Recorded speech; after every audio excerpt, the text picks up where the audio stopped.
السيد بيستغلها على طول احمد حسن ويعلن عن اولى اهداف اللقاء. اتلعبت على طول ايمن حفني، ماشي ايمن حفني وعايز يعدي، لكن بفاول عمله معاه حازم امام بيحتسبه حكم اللقاء، فاول لمصلحه نادي طلائع الجيش، واولى انذارات اللقاء. يعني اولى انذارات اللقاء لمحمد ابراهيم. محمد ابراهيم بيعمل العرضيه، محمد ابراهيم الخطيره كانت ممكن تخدع وعدت خط المرمى بناء على اشاره من احمد حلمي المساعد الاول، ويعلن عن الهدف الثاني لنادي الزمالك. هنشوفها مع بعض في الاعاده.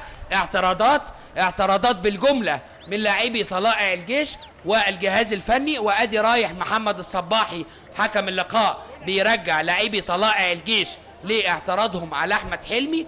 قطعا هنشوفها في الاعاده، وان كنت شخصيا اعتقد انها بالفعل تخطت خط المرمى والهدف صحيح، لكن مش هنستعجل ومش هنحكم عليها الا بعد ما نشوفها في الاعاده.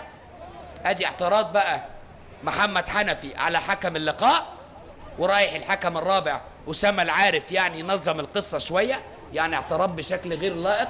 عايز اقول لحضراتكم يعني لو كادر الكاميرا فتح اكتر من كده شويه، يعني تقريبا الجهاز الفني بالكامل يعني قايم من على دكه البدلاء وفي حاله الاعتراض. ادي الاعاده امام حضراتكم، وادي اللعبه، وادي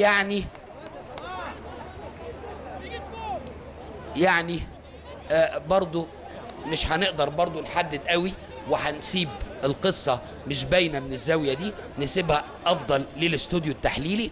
ادي بتتعاد مره واثنين وثلاثه،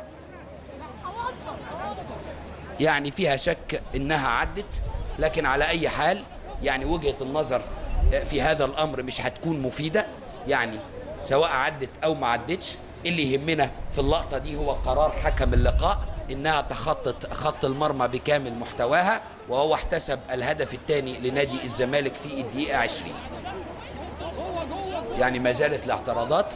دخل بقى كمان اهو الكابتن احمد العجوز واعتراض، وادي انذار بيحصل عليه محمد حنفي للاعتراض، يعني بيعترض منذ بدايه اللقاء مش بس من خلال الهدف ده. ادي محمد ابراهيم اتعملت العرضيه، ويعني اللقطه دي مش واضحه قوي، واضحه ان هي الكره سقطت على خط المرمى.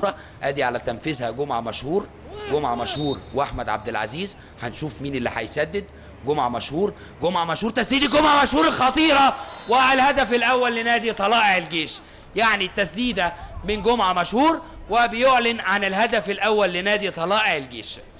يعني محاولات، وكان بيقرب نادي طلائع الجيش، وكنت لسه بقول لحضراتكم قبل اللعبه ما تتنفذ. ادي الاعاده امام حضراتكم، يعني ركنها الحقيقه بشكل اكتر من رائع، ما لحقهاش الشناوي، اتركنت في المكان اللي واقف فيه الحائط البشري. ادي الاعاده مره واثنين وثلاثه، هدف جميل لجمعه مشهور لاعب نادي طلائع الجيش في الدقيقه